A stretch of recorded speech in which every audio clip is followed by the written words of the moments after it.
Welcome back to the 17 News at Sunrise podcast, where we share your news on your schedule. Working in the spirit of the Golden Empire, this is 17 News at Sunrise. Good morning. Right now at 5, the first shots of the single-dose Johnson & Johnson vaccine will be given out in the U.S. today, as President Biden tries to shore up support to assure his COVID relief plan can make it through the Senate. It's been more than 2 months since 2 little boys were reported missing from California City, but now the investigation is moving to Bakersfield as the police department here takes over. What's behind the move and the clues it gives to the boys' disappearance as thousands clamor for information in the case. And the Kern High School District puts forth a phased plan to return to in-person learning that will give some seniors the chance to spend their final days on campus. It needs one last approval. We'll tell you when that could come from the state. This is Tuesday, March 2nd, 2021. Good morning, 5 a.m. Good to have you with us. I'm Maddie Jansen, anchoring from home here in Tehachapi this morning. Alex Fisher holding down the fort in studio.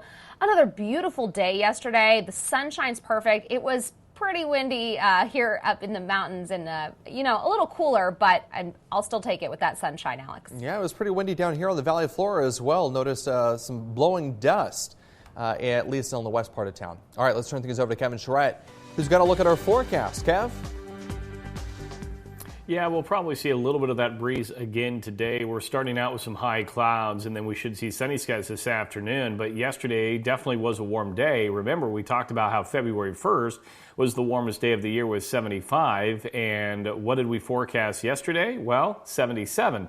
Did we hit it? Yes, we did. And so yesterday's 77 degrees was the warmest day so far of 2021. And guess what? Today could top that. And we'll talk more about that coming up in just a bit. But you can see some high clouds pushing through the area right now. We'll continue to see that this morning. And then we should be looking sunny throughout the afternoon. 51 on the temperature to start here. A northeast wind at 6. And you can see the temperatures as we progress throughout the afternoon, upper 70s. And by 3 o'clock, 78. But I'm actually forecasting 79 this afternoon. As we take a look at the mountains, we're looking at 41 degrees, a few high clouds, and east wind at 8. The strongest of the winds right now over the Grapevine if you are heading south, so keep that in mind. As we take a look at the hour by hour here in the mountains, a nice comfortable day with the upper 50s, possibly hitting lower 60s as well. We'll have much more in your forecast coming up in just a little bit. For now, back over to you. All right, Kev, thanks so much. As Americans prepare to get the first single-dose COVID vaccine today, we could see action on President Biden's relief plan as early as tomorrow. Tracy Potts has the latest from Washington.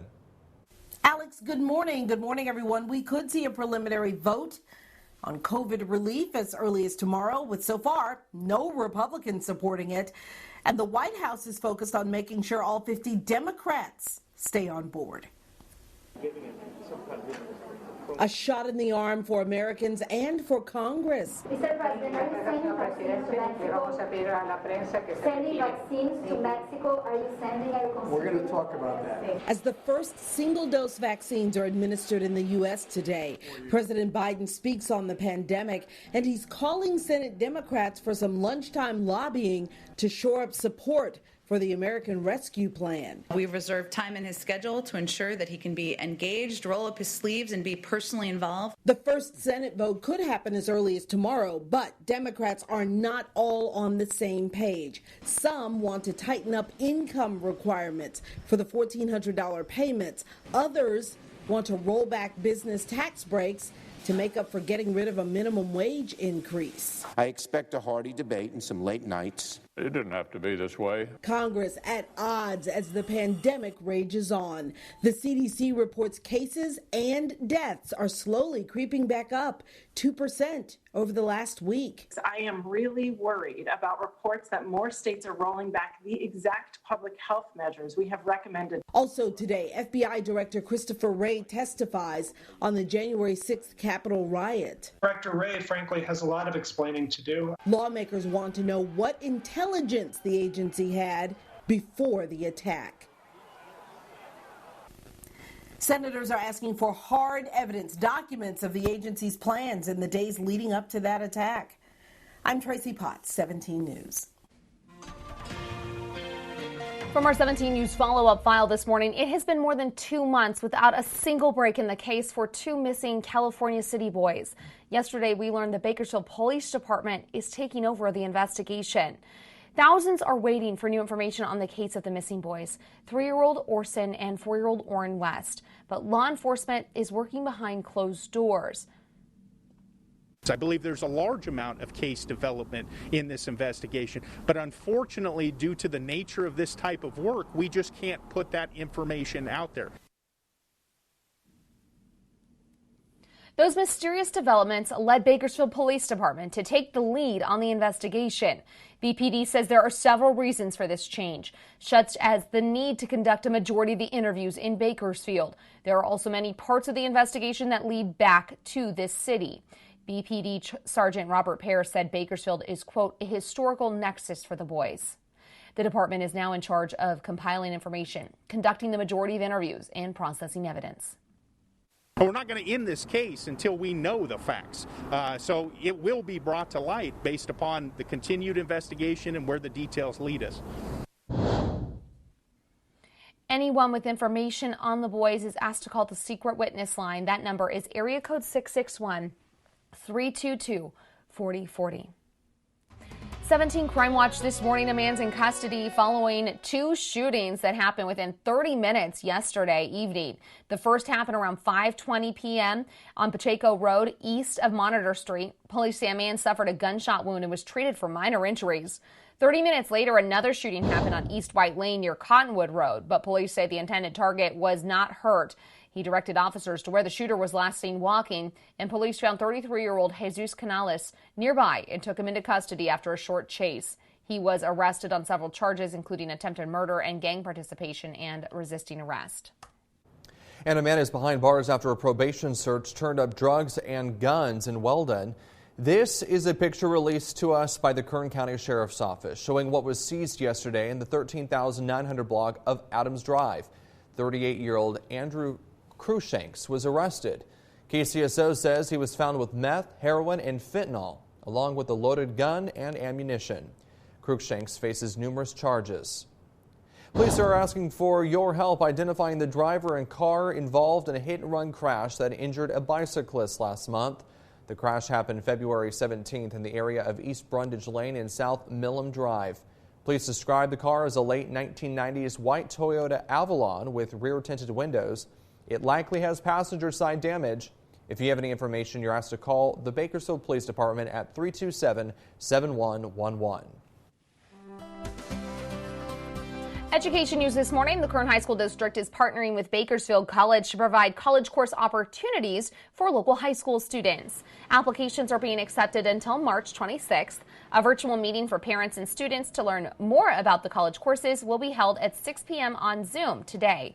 To register for the meeting or apply for a pathway, go to bakersfieldcollege.edu/earlycollege. As we go on the search for our next group of remarkable women to honor this Women's History Month, we wanted to check in with the winner of last year's contest.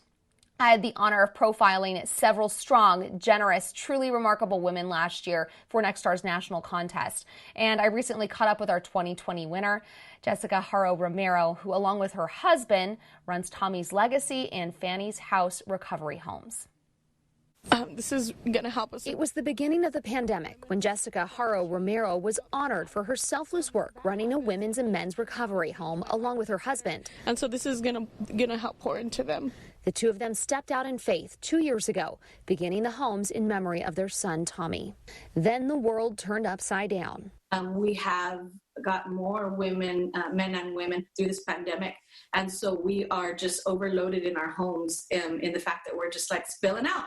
While many aspects of society shut down, Fanny's Home and Tommy's Legacy kept operating, taking in men and women who had nowhere else to go. They're now housing 4 women and 9 men. Like so many other nonprofits, the homes have had to cancel major fundraisers. But in the same way they embarked on this mission, Romero and her husband kept the faith. God is amazing. He provided, every aspect of the way. And I'm talking from, we had a cow donated to us when meat was just skyrocketed. And we had pallets of water and Lysol and Purell and toilet paper, pallets, truckloads of stuff that was donated to the home, like literally the month before the pandemic hit. So we stayed very well taken care of. God definitely provided. And now they hope he'll provide a way for them to expand. They want a property to fit both a men's and women's home. But we're waiting on God because we know that God, when we stepped out and we opened these homes, he said he'd provide every measure. And so we know that even the house, even the ranch, I just feel like there's someone out there that has a ranch, doesn't know what to do with it and wants to donate it. And so we're believing and we're standing on that. And don't forget to watch next week, starting on Tuesday, here on Sunrise, as we celebrate and honor a new group of remarkable women. Can't wait to introduce you to them. They truly are amazing. Welcome back here at 520, making headlines around the nation. The investigation continues this morning into the death of a VCU freshman. The family of Adam Oakes believes his death was the result of hazing. The 19-year-old was found dead in an off-campus home on West Clay Street Saturday morning. The fraternity involved, Delta Chi, has now been suspended.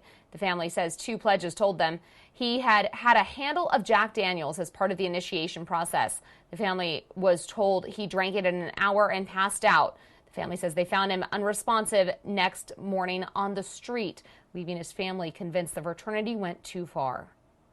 Adam had a huge, huge heart, which is what drew him to that fraternity. He wanted that sense of belonging. He wanted that sense of acceptance, to have friends that didn't judge for anything but what was inside.